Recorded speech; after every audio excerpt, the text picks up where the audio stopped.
Basically, as soon as the game finishes, our players will take their shoes and socks off. We'll be in the kick room.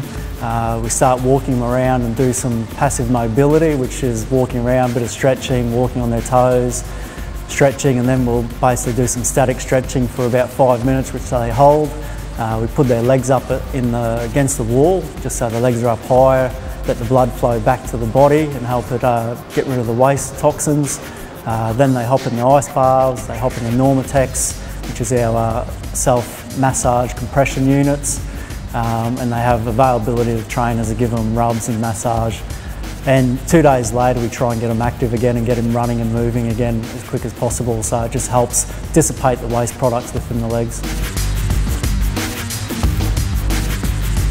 We do a fair bit for legs. Obviously our emphasis in the gym is legs, our emphasis in running is obviously use of the legs and running up to 30 k's a week.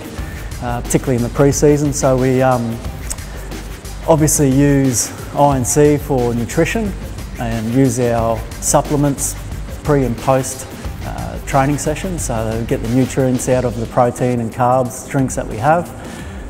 For legs specifically, we use the usual recovery methodologies that we, number one is sleep, so we have a way to track their sleep for a few players that are having issues.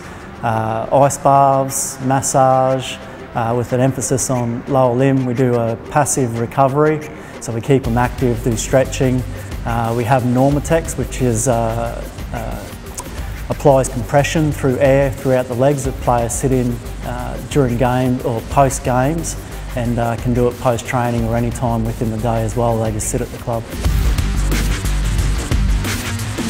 It's a bit of a myth. We've got a young group. We're trying to put muscle mass on and maintain their conditioning, and we can develop both. And that's a bit of maximising both their strength in the gym. They're obviously going to develop here.